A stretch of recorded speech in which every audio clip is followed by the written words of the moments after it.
the whole idea of sports chaplaincy is to actually enable there to be chaplains for local clubs. It's not just elite sport, it's not just the professionals, but it's actually at a local level, because that's where there are sporting communities. And, everywhere there's a community of people, then it's helpful for us, if we want to be part of that community, particularly if we're already part of that community, why not see that as an opportunity to have an influence, to be serving them.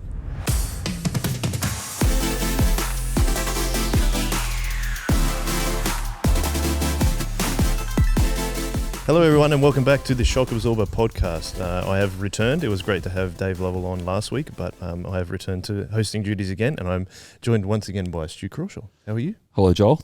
It's good to see you. Yeah, it's good to see you too. It's good to be back on again. You're wearing a very emblematic shirt there. Yes, wearing my Cronulla Sharks jacket today. Yeah, that's right. Because we're going to talk about sports chaplaincy. We are going to talk about, and we are joined by a special guest, Leonie Stanfield, who's the warden of Soul Revival Church. How are you?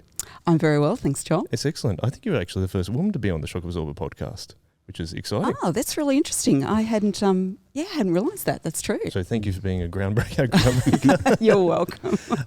How are you, by the way? You going well? Yeah, going really well. I'm fortunate in lockdown. Not so much has changed for me work-wise, so yeah, I'm managing pretty well. Excellent. That's good to hear. So we this season we've been talking about engaging the youth in church culture and things like that.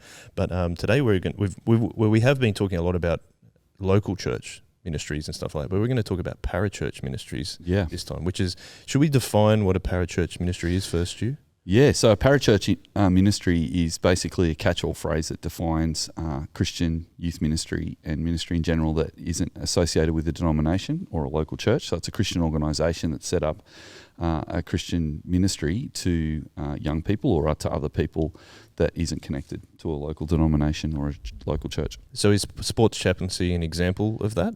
Yes, yeah. So I'm, as well as being the senior minister of Soul Revival Church, I'm also the chaplain to the Cronulla Sharks. And in that role, I'm part of an organisation called Sports Chaplaincy Australia, which is not connected to a particular denomination, but it's organising sports chaplaincy across Australia. Right, that makes a lot of sense. Before we get into that though, Leonie, I think it would be great to learn a little bit more about yourself. First of all, I'd love to ask you the question, how you became a Christian. Yeah, sure. I grew up in a Christian family, so in a sense I had always known that there was a God, but it really did become pretty personal for me at an early age. I can still remember 9 years old very vividly, and I realised I had a choice about whether I responded to God or not. And it was personal for me because, I felt like as a kid I really didn't fit in. I was a pretty quiet, shy sort of kid, and I wanted to belong, and when I realised that God loved me and had actually died for me and accepted me, it was like amazing. I actually belong, and so for me that was a really easy decision to make, to decide to follow God at that age, and to feel like, well, if God accepted me, then it was so much easier for me to accept myself. So yeah, from that point I had I guess what I would consider, a really strong faith as a 9-year-old. Oh, fantastic. Well, that's really cool. But you're also warden of Soul Revival Church, one of the wardens at Soul Revival Church. Can you tell us more about that role that you have with the church? Yeah, sure. It's a real honour to be serving in a church in whatever capacity. As a warden, it's important to take leadership seriously, and to be part of a team where you're contributing your expertise, your experience, and seeking God's wisdom to be a resource and help lead, so that we actually use our resources well in the church, so that we manage our responsibilities well, particularly in COVID, and so that we can, free up some of the things that the pastoral and the ministry team can focus on their stuff, and we can, be across some of the more administrative stuff. Yeah, do you have to keep Stu in line as senior pastor? No, I think he keeps us in line. Definitely Leonie is very helpful. How's it go working under those wardens, Stu? It's pretty good. It's quite enjoyable. Yeah, they keep you in line. They make sure we spend money on the right things and stuff like that. So it's fantastic.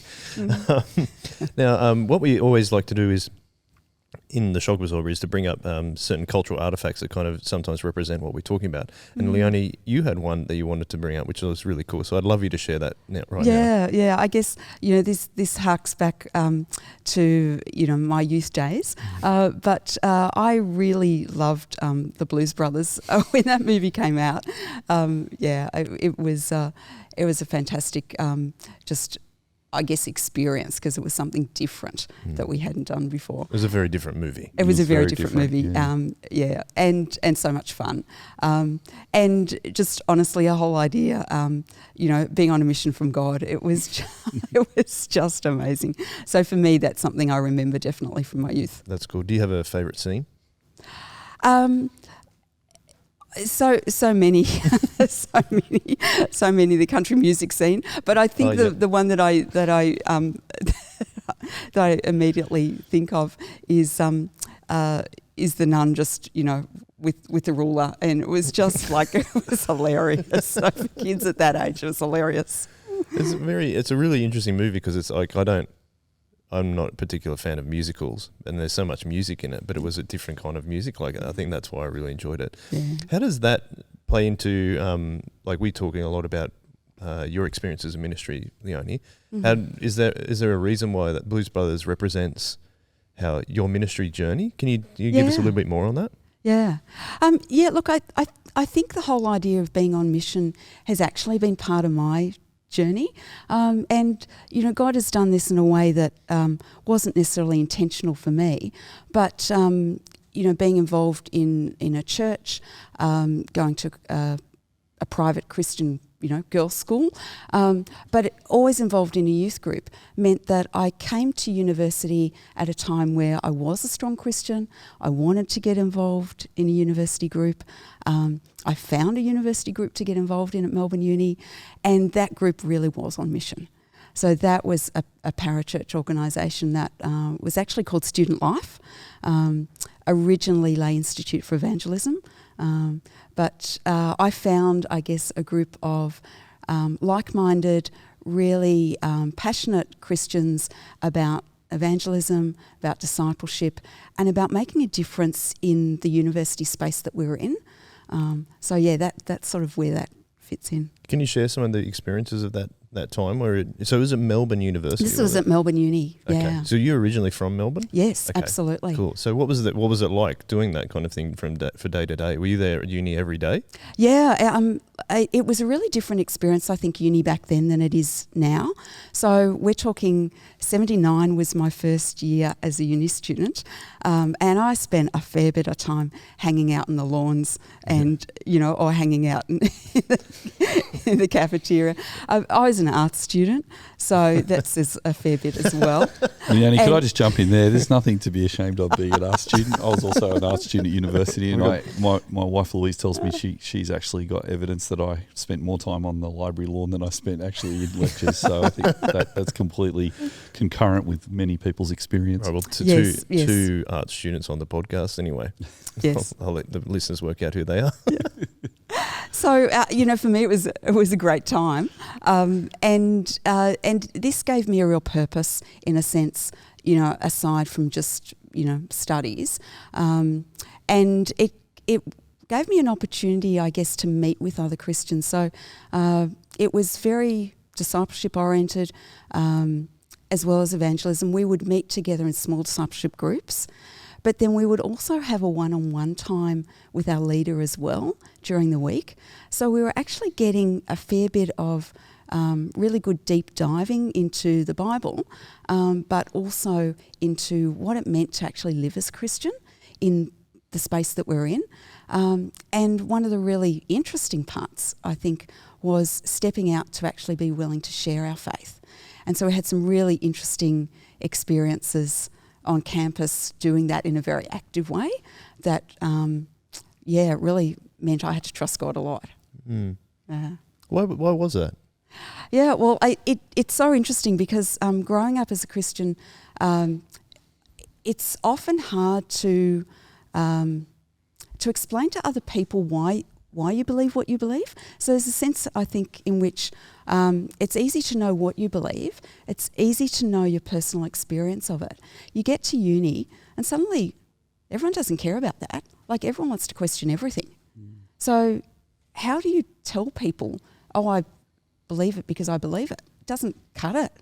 So it was a really good opportunity to take stock and think about, okay, from a person who is not a Christian, who hasn't had that background, what does it mean from their perspective to sort of understand this? And then how can I get better at explaining, you know, my journey or my understanding? And so I guess that idea of, apologetics and understanding more about not necessarily defending the gospel or defending the Bible. It doesn't need defending, but just explaining and opening up the way of thinking about it. So I got a chance to really think that through as part of, my involvement with student life personally, and that gave me even more confidence about why I believed. And then we would actually actively go out and talk to students. So even just randomly talk to students. And that was an interesting experience, not something you necessarily do every day. I mean, you might talk to your friends, and we're certainly supported and encouraged to talk to our friends, but that was sort of a given. Of course you talk to your friends. This is this idea of there's all these people here. What do they think about God? Let's have a conversation. In doing that and speaking to other students and other people, what was your read of the culture at that time? Like, it's obviously early 80s Melbourne. 80s. What would be your read of that? It was I think there was more openness to talk about things to some degree than maybe now, although I'm not on a university campus now, so maybe I can't really comment on that so much. But people, in a lot of ways, people were just happy if you ask them their ideas. So no one, like all of us, no one wants to be preached at, and no one wants to be made to feel like their ideas don't count. But if you are asked and given an opportunity to have a conversation, they want to be heard. Yeah, right? I think everyone still does want to be heard. Yeah. And not in a way where they feel they need to defend what they're saying, but just in a way that, great, okay, that's really interesting. Stu, something like university ministry that Leonie was doing at the time, we've talked a lot about different strategies earlier in this season. Sorry, to me, this represents a lot of the missional approach that kind of Chap Clark talked about. Do you want to speak to that a little bit more? Yeah, so Chap Clark in 4 Views of Youth Ministry, that was edited by Mark Center, is the book we keep coming back to, which is a really good way to frame up this series, because what Center has done in that book is invite different youth ministry thinkers to come together and talk about different models of engaging with young people, different methods. And Chap Clark has a real passion for going on mission to young people that don't already have Christian families in the church. And the university ministry that Leonie was a part of was a really good example of that. That university is a place where people are sort of stepping out for the first time in their adult lives. They've left school, they've left high school, they've left a lot of the known, and they're going into this new environment. And having Christian communities in those environments where people can sit down and have a conversation about faith with people just one-on-one on a library lawn is a really good opportunity for people to have a fresh look at things of faith. And so I think that the university ministries that I've been a part of, very similar to what Leonie was a part of. I was just a few years after Leonie in the 80s at university. And I think you're right, Leonie. I think there's a lot of interest. People were very happy to just explore ideas. And I'm not on university at the moment either, but maybe we could ask some people in the future what's going on at university ministry at the moment. But sports chaplaincy is similar, like just to be able to be present with people and just get alongside people and just talk to them about where they're at and be helpful to them. We had last week, Dave Lover was talking about doing that in the Christian scene, the surfing community, and bringing just a really beautiful, encouraging Christian witness into that context is really helpful. Yeah. Talking about sports chaplaincy, you've brought that up again. That's something else that's quite close to your heart, Leonie. How did you get involved in that? Was that after the university that we were talking about? Really, really interesting. My husband and I were involved in a university ministry for about 8 years. Okay. He probably had the stronger interest in sport.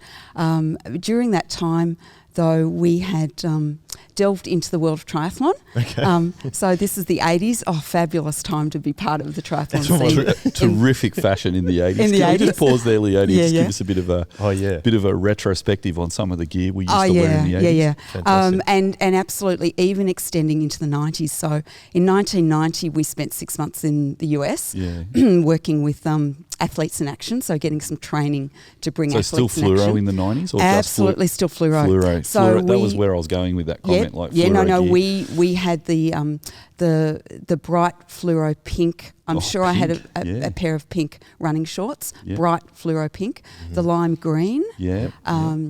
even the really bright orange, like the Okay. iridescent orange. Yeah, It was and the all sweatbands and the whole there. gear. The whole thing. That's Terrific. awesome. What, like those and those Oakleys that full wrap Yeah, around? Yep. yeah, around Oakleys. absolutely. Wow. Yeah, it was pretty impressive. I'm just trying to imagine you wearing those now. That's great. You should wear it to church one day. When we open I'm back up. sure I could dig back into For my a warden's meeting at least. into my wardrobe. That would be awesome. Anyway, sorry, please continue with it. You went over to the US. Yeah, so we went over to the US because we felt like there was an opportunity to bring more of a sports ministry focus into Australia. Now, at that time, there were definitely sports ministry organisations and sports chaplaincy Australia, and people were doing things, but the international organisation that we were part of, so Student Life was actually part of an organisation called Campus Crusade for Christ. It's now called Crew. But it was started as a university ministry back in 1951, and it didn't end up in Australia until about 67 or so. And internationally, it had broad arms, so it had an athlete, arm. And if you think of the US and how big athletics is on the university campus, Huge. It's a different world. It's another level, isn't it? Oh yeah, it's absolutely, and our system has nothing like that. But we had the opportunity to spend 6 months over there, travelling around, 3 months in Athens, Georgia, just out of Atlanta, working on campus, and then we came back to Australia, and we brought over some visiting teams to do clinics. So we had a gridiron group come over to run some gridiron clinics. We had baseball people come over to run baseball. We ran some other projects. We got connected in with more Christians in the space of triathlon and tried to do more about that. I mean, we personally were enjoying triathlon. Me as a very, very, very recreational triathlete. My husband as a bit more serious. But we're part of Cronulla Tri Club, and I think actually, I think they must have taken pity on me one year. I won the most improved because it was such a low base to improve from. But we had a very interesting time in that space and a long time in that sport. What was the seed of your desire to do sports chaplaincy? Like, why did you get so? Why did you find that such an attractive way of doing ministry? Yeah, I think almost the same principle as the university. It was where we were at. Okay. It was the space we were in, where we were, where our friendships were. It was a sport we loved, and there was a sense to it which I guess you build a bit of a community feel.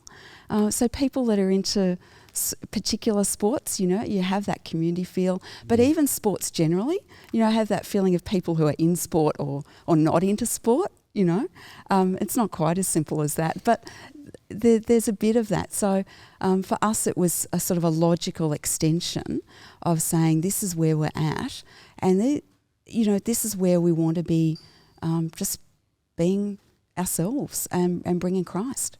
Do you have any examples or interesting stories from that time that just in terms of doing sports chaplaincy, whether it was people becoming Christians that you didn't expect to or anything like that? Is there something you'd like to share from that time?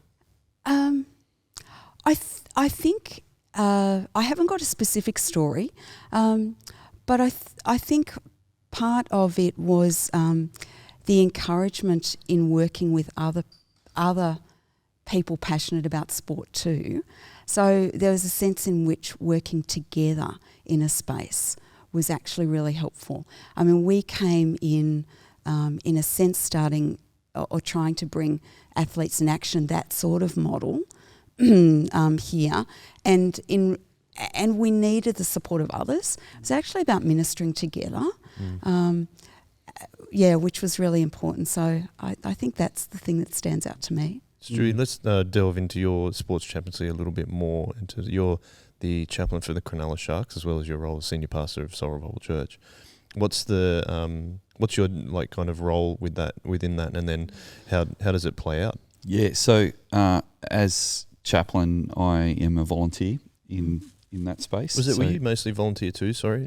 Yeah, we this was a ministry space where we were actually full-time missionaries. So we raised our own support. Right. So for basically 10 years, we lived on the support of a support team. Yeah, fantastic. Yeah. Do you do that, Stu? Yes.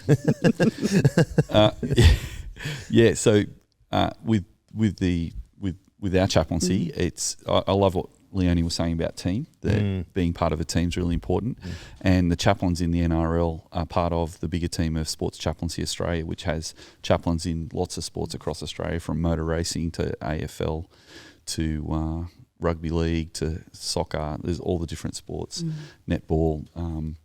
At all different layers and levels too. So local bowling clubs have chaplains, as well as professional NRL clubs. All the NRL clubs in Australia have a chaplain, and so I'm part of that broader group as well as part of the chaplains that are in all the other clubs like Manly and Broncos and Cowboys. All the teams have a chaplain, and I've got to know some of those chaplains really well. They're a great bunch of people. And some of them are paid independently just to do chaplaincy, but they're not paid by the club to do that. So Parramatta has a terrific chaplain, George, and he does a lot of great work there. And I really admire him. So within the club, though, we also are a part of a team, and so the chaplain is attached to the wellbeing teams of each of the NRL clubs. So that's a real privilege. It's terrific. So each NRL club has a wellbeing team that looks after the wellbeing of the players, and the NRL consider people in chaplains' roles really important to those teams. So once a year we go away with the NRL on a few days retreat with all the wellbeing teams, and it's a terrific time where we just get to think about how to support and get beside players, and it's a really exciting chaplaincy model. But week to week, I'd probably go down, once a week down to the Sharks at least, go to some games. I'll go along to a lunch that they have, and so that's a great chance to get beside players and just check out what's going on.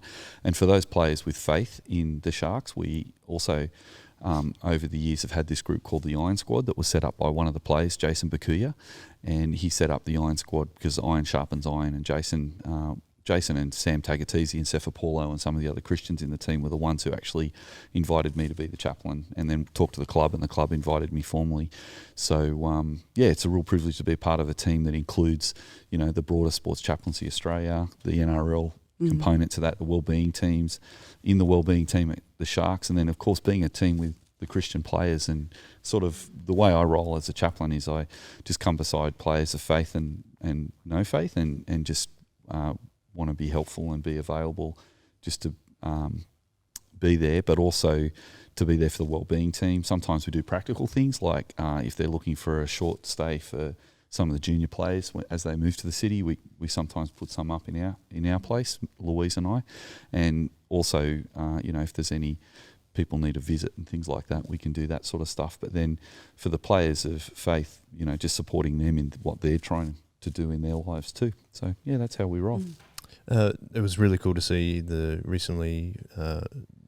NRL Grand Final. Did you see the Penrith players who were all praying together, which was really cool. How do you go with how receptive are the players that aren't Christian to you in terms of being a part of the club? Really good, actually. There's a lot of banter that goes on in the clubs, so that's a lot of fun.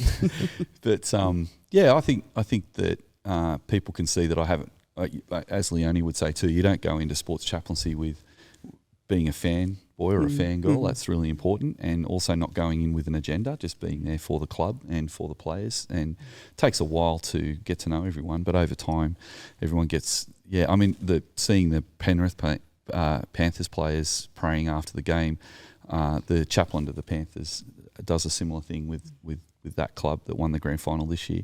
But my first year with the Sharks was in 2016, and I had a similar experience with the guys because Jason was praying in the change room before the games, and most of the players would just respect that and just move around or whatever.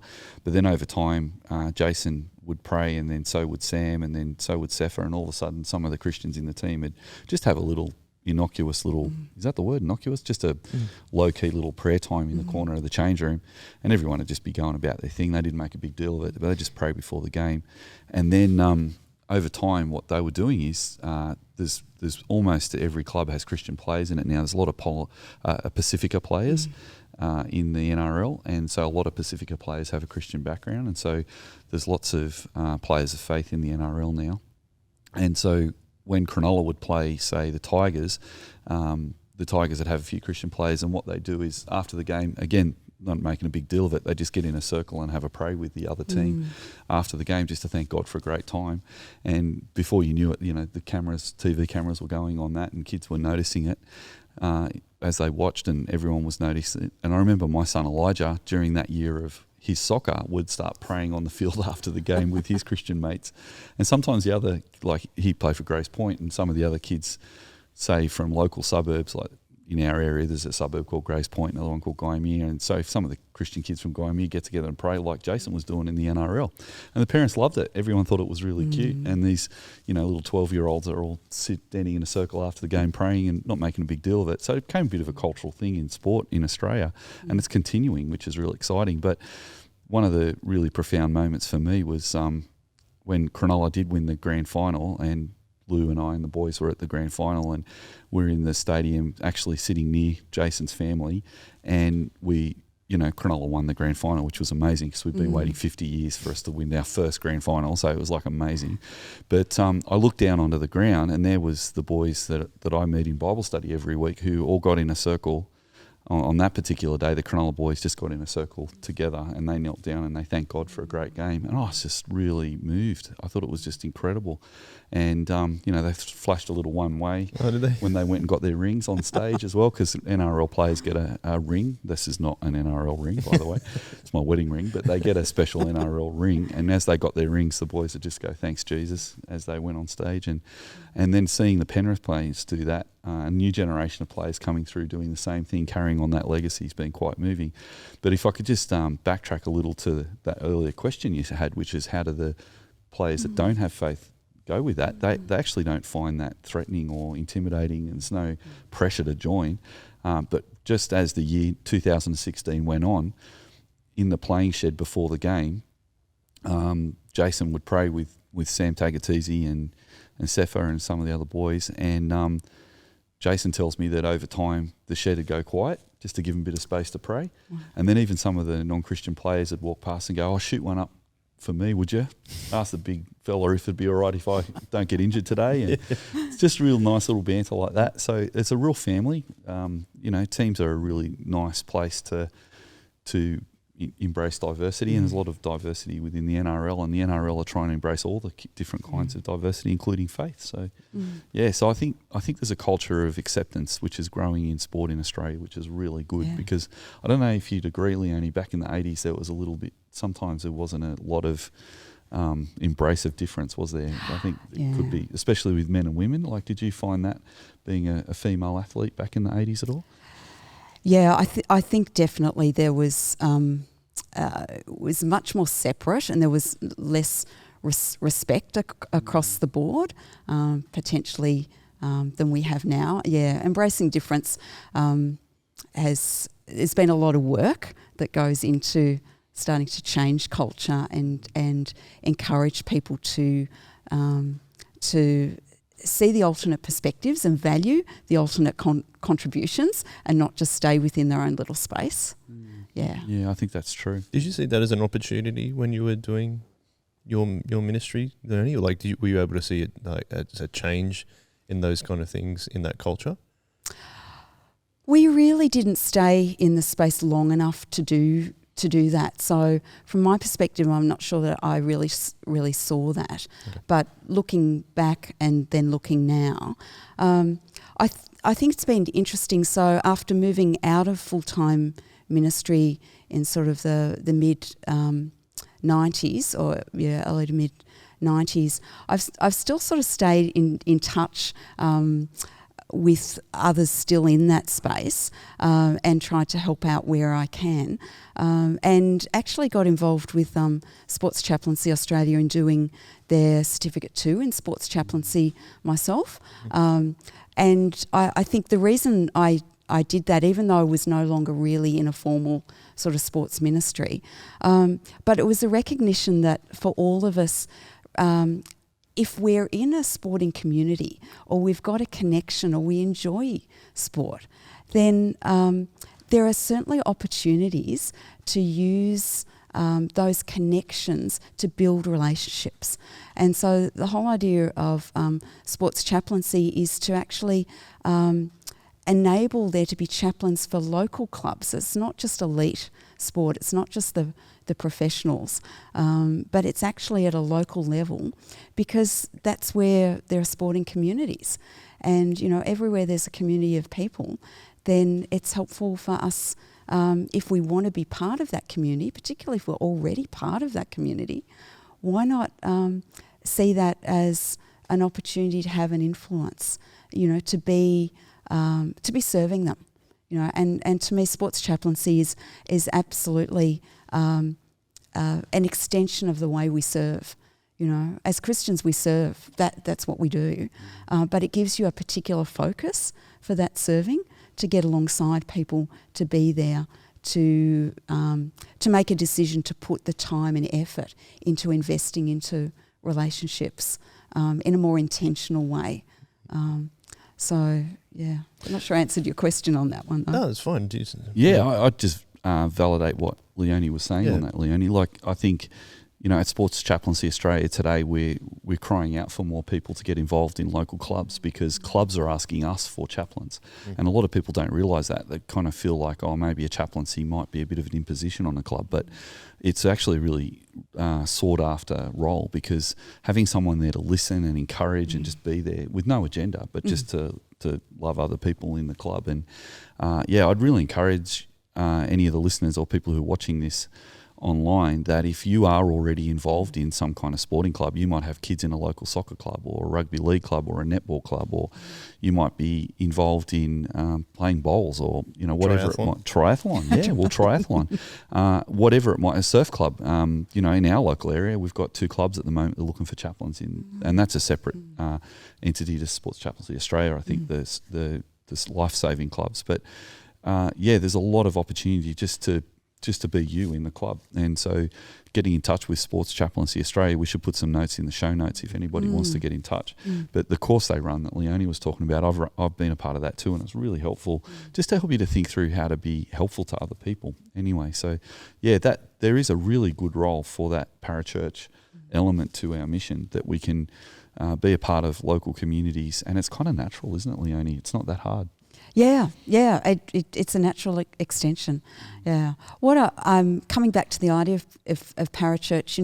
What was interesting for me back in my experience of that at university was the first time I'd been involved in a Christian organisation outside of church. And what I really loved was the exposure to people, to different people with different views. So there was a sense in which we were united by the gospel and by, you know, what we believed around that. But within that space, there was a whole lot of difference that was embraced. And it was embraced in a way that you then, not to dismiss the role of the church, but then to say, you're here, you're learning, you're being equipped to go and take that into your local church and live that out in that local context. So it wasn't, sometimes people can argue that, you know, parachurch moves people away from the local church, and sometimes that can happen.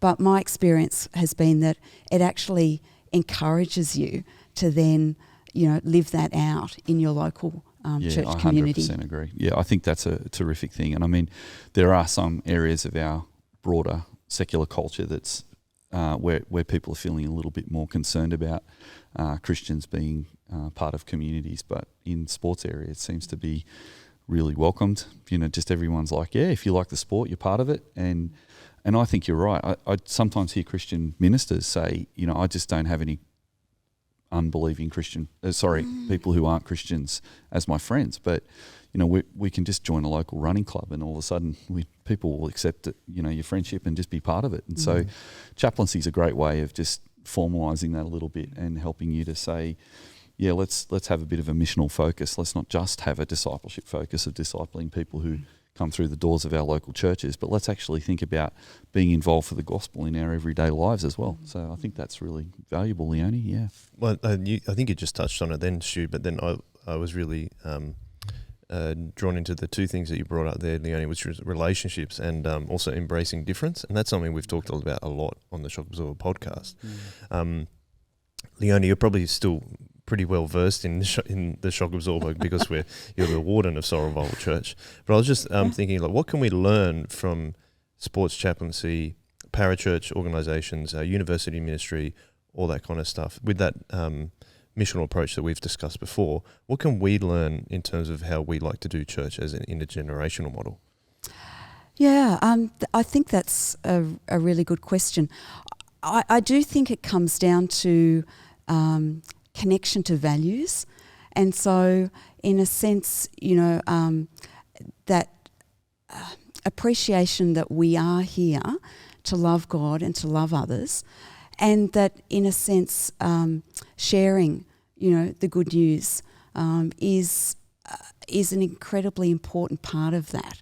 That's something, so in the sense of evangelism, being able to share the love of Jesus with others, in whatever context that is something that if you have that commitment, if you take the Great Commission, you know, seriously, that we're actually called to share and called to make disciples.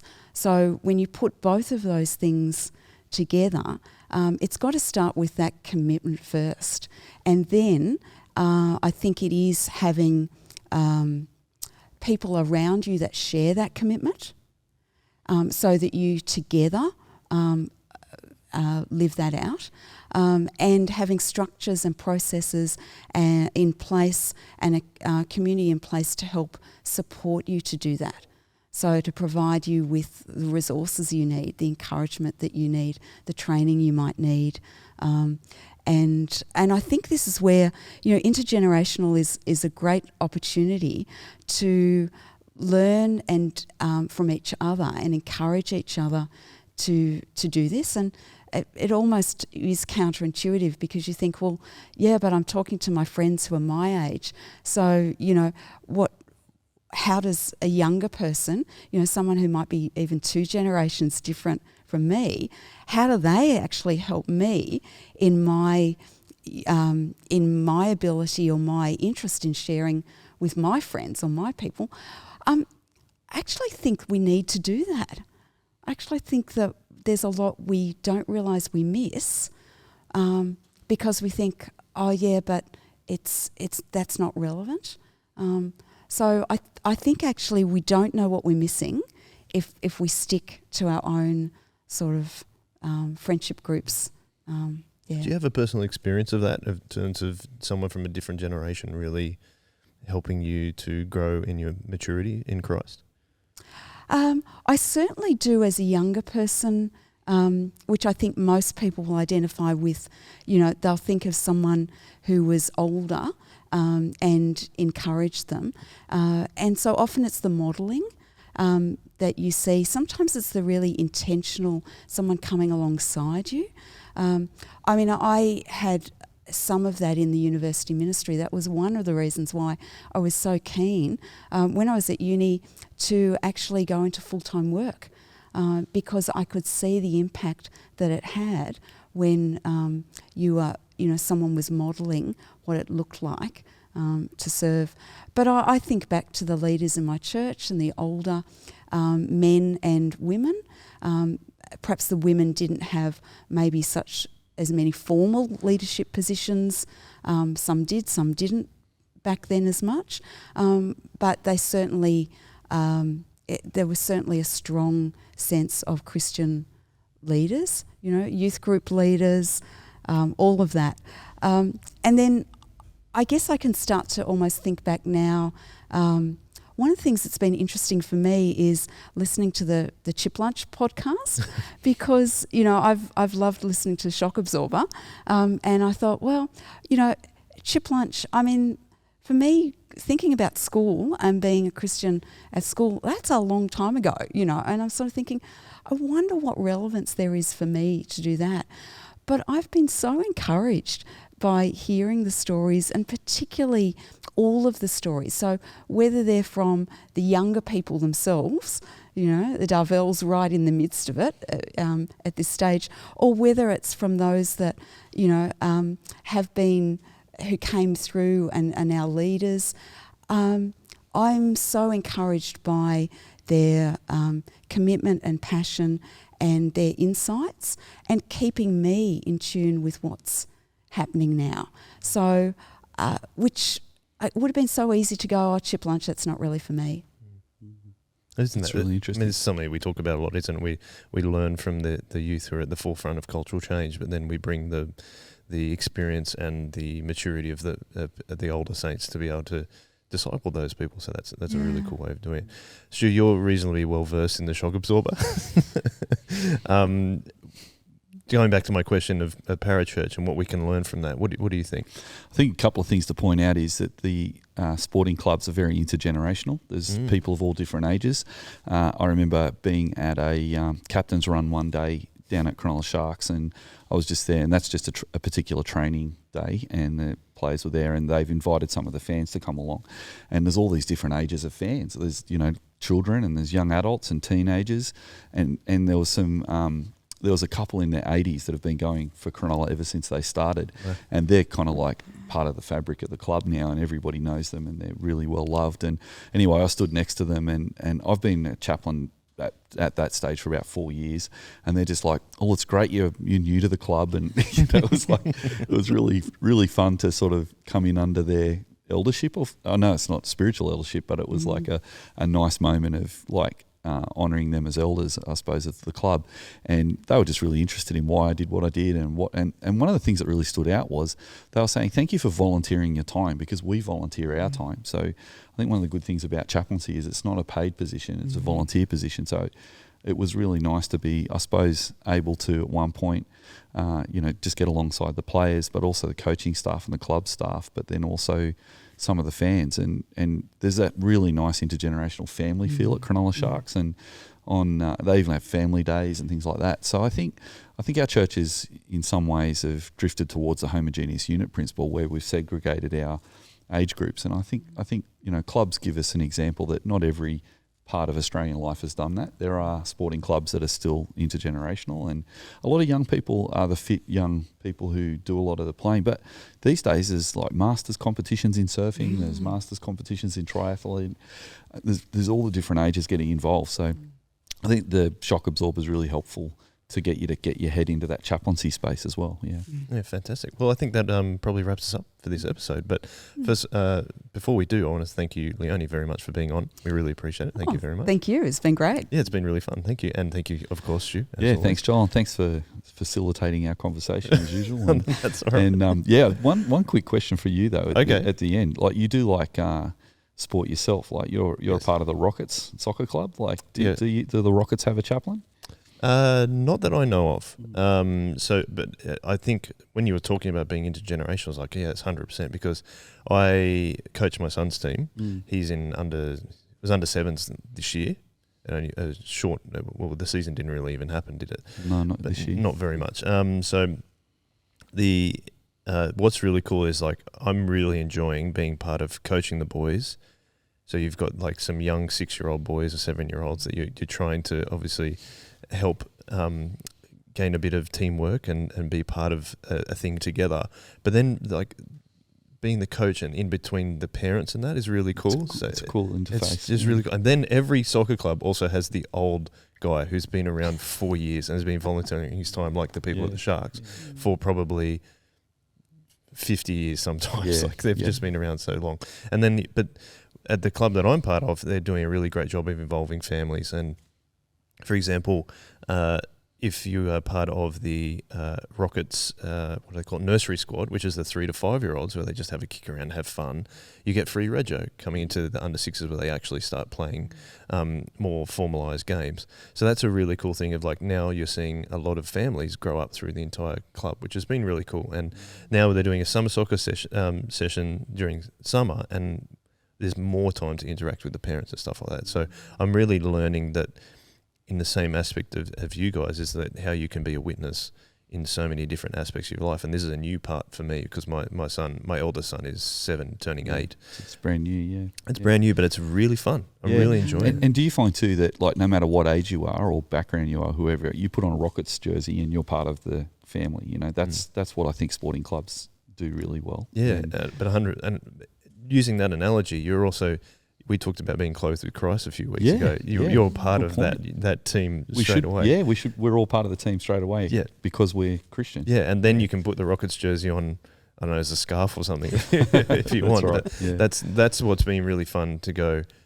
I think a lot of parents are realising that I try and treat the boys with a lot of dignity and respect, because I really appreciate them. But I think I've learned that through church.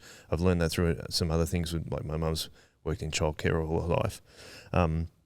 So they see, like, I feel like I am being a bit of a witness to them as a Christian dad to Leo, my son, but also the other boys. And that's really, really fascinating aspect and really enjoyable aspect of trying to bring our witness to those people as well. So, yeah, thanks for asking me the question. Sorry, I wasn't expecting that. But we should wrap it up. Thank you again, guys. Really appreciate you joining us. We should also say that we have a conference coming up, which is on at the end of this month, the 30th of October. So you can actually register for that if you're interested. We are going to be completely online. We'll do it via Zoom. But if you go to shockabsorber.com.au, you can actually click the link to register. All we ask for is your name and your email, and we'll send you all the details. But the conference is completely free. And we're going to be talking a lot about the first aspects of intergenerational ministries, Stu. We're also going to put a spotlight on the hospitality team, because a lot of people are talking about interested in how we do food. Do you want to speak to that a little bit? We get a lot of feedback from people saying they're excited about the idea of having a meal around one of the services, and it's a really easy way to start helping whatever gathering you've already got become a bit more intergenerational. And whether you're a children's ministry or a youth ministry or a church, you can start a meal that can actually be more inclusive, and people love coming together for a feed. So I think that's really helpful. Which would be cool, because we'll do it right in front of the combi right now. We will, this old combi. Yeah, that's right. Yeah. And moving on from that, we also, you mentioned the Chip Lunch podcast, Leonie, so thank you very much. You can catch that anywhere you listen to your podcast, or it's on YouTube, just on the same channel you're watching this right now. And there's also the Discord. And also you can email us at joel@shockabsorber.com.au. So all of those are in the show notes, whether you're listening to the podcast or watching it on YouTube. But for now, we'll say thank you very much for listening. And as we always like to finish with a one way.